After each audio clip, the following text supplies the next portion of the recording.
Hello YouTube world, my name is Serene and welcome to Staying Serene. Staying Serene is a place where I encourage and inspire young believers to live by faith, pursue their purpose, and glorify God with their lives. Please subscribe if you want to see more YouTube videos from me. Today I'm actually going to be sharing another college video on what I learned from 2 years of online classes lessons for my junior year. And let me tell you, I'm kind of excited for this YouTube video. This is actually the 3rd year in a row that I've done a what I've learned in a year video. I'm gonna leave it up in the iCards, but I'm probably already have my freshman year, then I have my sophomore year, and now my junior year video. So I am super excited. Only 1 more year left till I graduate, class of 2023. I am so excited to graduate. Right now I'm gonna focus on what I learned from this year, my junior year of school. Because of the way that things turned out, I actually ended up spending 2 years online. Both my sophomore year and junior year were completely online, and it was very, very difficult. Some days I was in tears just because of how tired I was of the Zoom meetings, of the calls on Zoom, and just, I really miss being in the classroom. Which is something that still is like, wow, I miss being in the classroom, but I really do. Being on Zoom is not the same as actually, being in the classroom. But despite how difficult this year was, there were still some lessons that I learned and I'm going to share with you.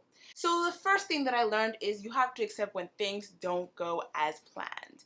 And you would think that I've learned this lesson a lot because things went completely off plan from 2020 with COVID-19 and everything.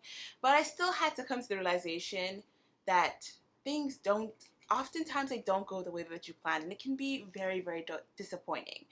It was disappointing to me to learn that my 2nd year was going to be completely online, but it was more disappointing to realize that my college experience would not be what I thought it was going to be like. When I first started college, I was really hoping to go off, and even then, even when I realized I wasn't going to go off, I was still excited to be able to go into the classroom to meet my classmates and my professors. But my experience was so unlike anything that I imagined that it would be because my experience was mostly online. I spent most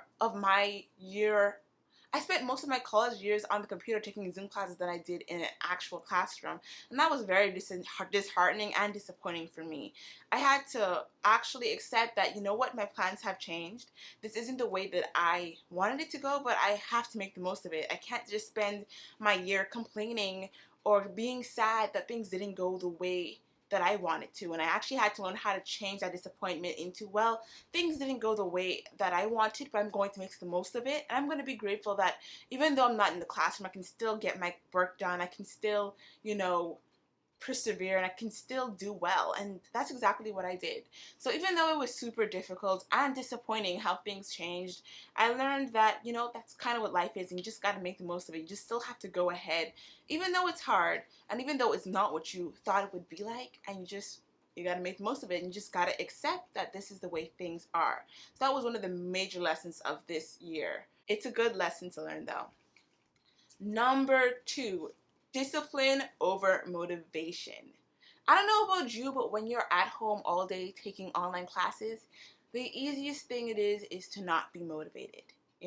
For me, I find that, back in high school when I was in the classroom or like on the benches or just being at school would just make me want to do work. So I'd be reading and doing homework and studying between classes and before exams, and I was really dedicated because I was in this environment where it was just normal, it was just, and it was easier for me to not get distracted because I wasn't at home, I was at school. But having to spend my junior year at home when I had a lot of work to do but I was not motivated at all and there were distractions around me was very, very difficult. And I had to learn that I had to do what I needed to do even when I didn't feel like it, even when I didn't feel motivated, even if I wasn't like those study channels on YouTube where they're all dressed in beautiful clothing, sipping their tea or coffee with beautiful music playing in the background, a candle lit and studying, because I was not like that. And I didn't feel like doing work. I didn't feel like studying for hours or for writing papers, but I really had to do it. I had to get disciplined and do it anyway. It really reminded me of the quote from Stephen Covey's 7 Habits of Highly Effective Teens, which reads, put first things first. I forgot which habit that is, but that's a habit that I really had to put into myself because a lot of times I didn't feel like doing work. I felt lazy. but I had to ignore my feelings and just do it anyway, and to be disciplined and be like, yeah, I don't feel like this way, but I have to do this. And so I really practiced a lot of discipline this year, especially because my junior year meant I took a lot of higher level classes and I had papers to write, things to study for. There was always something to do. I even had a little job. I was a peer tutor in the writing center. So there was a lot of work to be done, and I couldn't just wait on myself to be motivated. I had to be disciplined. I had to put the work in. And especially near the end of the semester, I was so tired and I had these final papers to do, and I really had to be disciplined and put the work in, even though it was super hard. So I definitely learned the value of discipline. This was like the hardest semester I'd ever taken. This past year was more stressful and more work than any of the years before, but it really taught me the value of hard work and being disciplined even when it's hard. The third thing that I learned is to take things day by day. This was a big lesson for me because as a planner, I like to think ahead. I like to plan everything out, and I like to have an idea of what's going to happen next week and the week after that. I like to just have an idea of the future. But while this year was so difficult and so much work that I couldn't see beyond this week. And so I learned that I had to take things day by day. So instead of worrying about the paper that's due next week or the exam that's next week, I had to think, okay, then what's due today? What's due tomorrow? What can I do today? And just really hone in on what can be done in this 24-hour period. I didn't have time to worry about the paper that was due next week. I had to really be persistent and focus on what I can do today and to take everything day by day, because I realized that if I spent all my time worrying about things that were due in the future, I would stress myself out, I would overwork myself, and I would be worried and anxious, and that's not something I wanted to be. I wanted to do my best now and not to worry so much about what's going to happen tomorrow. And so I really learned that I really need to take things day by day and to just focus on what I can do now. Not tomorrow, not next week, what can be done today. And not to be too upset with myself when certain things didn't get done today. I had priorities for the day, I had things to be done, but there's only so many hours in the day. There's no way I could finish all of my work in one day. So just focus on what I could do now, and then tomorrow I'll do what I can do tomorrow, and just take it day by day, step by step, and not to worry about the future too much, because that can terrify you when you don't take things day at a time, especially when you're in college and you have a list of to-dos and a list of assignments. Looking at next week's work pile is too stressful. And so I really encourage you to take it day by day, because college is so stressful. You need to add additional stress on yourself by worrying about tomorrow. So the fourth thing that I learned was that networking is important. And I don't know why I didn't know this before, but networking is so important. You in college is like one of the best times to create a network with people around you. And that's friends, that's professors, that's like anyone that you can meet them. Don't be afraid to say hi. Don't be afraid to reach out. Don't be afraid to send an email, because these are all such important things that you need in the future. In the last fall, I actually did a freshman seminar because I had networked with one of the counselors at UB, and she knew me personally, and so she gave me the opportunity to teach her class about freshman stuff and some of the things that I've learned in my time at UB, and that was so incredible. And so you find that when you network, you get all of these incredible opportunities. Right now I'm doing a work study program kind of over the summer where I am an assistant to a professor, and that happened because of networking. Now, I don't know this professor personally, but because of my relationship with the professors that have had me in their class, when this professor asked for someone to help her with this assistant job, my name came up, even though I don't know this professor personally. And that's just because you network. And I really didn't realize how important it was to network, and not only to network, but network well, to have a good reputation with your peers, with your fellow students, with your classmates, with your professors, with deans, and just with anyone that you can meet. A few months back, I actually met the president of UB North, and that was an incredible opportunity. And I, got to speak with him. I read some of his books and some of his work for class, and that was a networking opportunity. And yeah, I was super nervous, and at first I didn't know if I should say anything. But networking is so important. You don't know what opportunities can come from that. And years after you graduate, people are still going to be remembering your name. They're still going to be saying your name because of the network and of the people that you have met during your time in college. One thing that sticks with me that I learned at a seminar this past year was that you should have like someone in your phone right now that you can call who can help you, like to give you a job or something. Like you should be in contact with people who can connect you to opportunities, you know?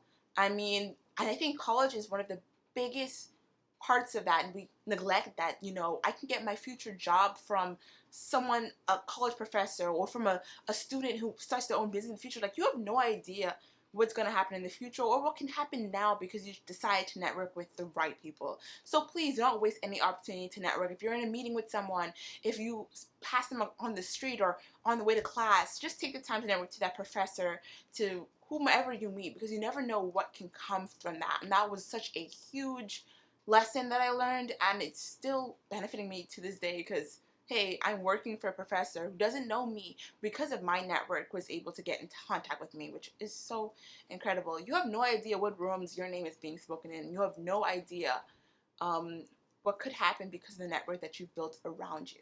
Number 5, the last thing that I learned from my junior year at University of the Bahamas was to say no. If you don't know me, I'm a pretty easygoing person. I'm really easy to get along with, and I'm really helpful too. So if you come up to me with any problem, I'm most likely to say yes. But that can really get me in trouble when I'm overworked, or when I'm busy with papers and homework and exams, and someone says to me to do something, and my inclination is to say yes, but I know that I can't say yes. I have to say no, not because I don't want to do it, because I do not have the time. So this year, I really learned that I need to prioritize my time. No matter how much I want to, there's only a certain amount of hours in the day, and I need to prioritize that. I cannot just give my time to everybody. I can't give my yes to everybody, and that means that I have to say no sometimes. And that's gonna hurt, but it's actually for me. Because if I say yes and I don't have the time, I'm gonna be stressed out. I may not even do my best work because I said yes when really I should have said no. And I know saying no is difficult, but really when you're in college, you don't have time for everything. You don't have time to go to every meeting, to every club, to everything that someone calls you for. You may have to say no to a party. You may have to say no to a get-together. You may have to say no to, all of these things that you want to do, but you don't have the time for it because you're prioritizing your time. And that's very, very important when you're in college, because your main priority, or at least my main priority in college, is to do my best with my classes and to stay on top of everything. So that means my first priority is homework, exams, studying, writing papers. That's my first priority. Everything else is secondary. And because of that, that means I'm going to have to say no to some things just so I can make sure that my focus is in the right place. And I prioritize what needs to be prioritized. I am only one person. I cannot do everything. And because of that, I have to say no. And I hope that you learn that it's okay to say no too, because it's a crazy time and it's very stressful, and you don't need to put unnecessary stress on yourself by adding more things to your plate. Just make sure you focus on what's important. Focus on what really needs your attention, what really needs your time, and those things that don't need your time, don't give them your time, Be very, very intentional with your time and how you spend it. That is one of the biggest things that I learned. I think I said that a lot in this video, but I just learned a lot in this year. I think I'm really maturing as an adult. And so a part of that comes with all the lessons that I learned this year. Honestly, I'm so excited for my senior year, class of 2023, and I can't wait to see what lessons come from that year. I'm actually going to be on campus next year. So I'm actually not going to be doing any more online classes. I'm going to be in person, and I know there's going to be some really cool things that have come from that. So I just want to thank you so much for watching this YouTube video and for following me, from the first video of me my freshman year now on to going on to my senior year. I'm so grateful that you're here, and I hope that you learned something from this. Please don't forget to like, share, comment, and subscribe, and I can't wait to see you in the next one. Okay, bye!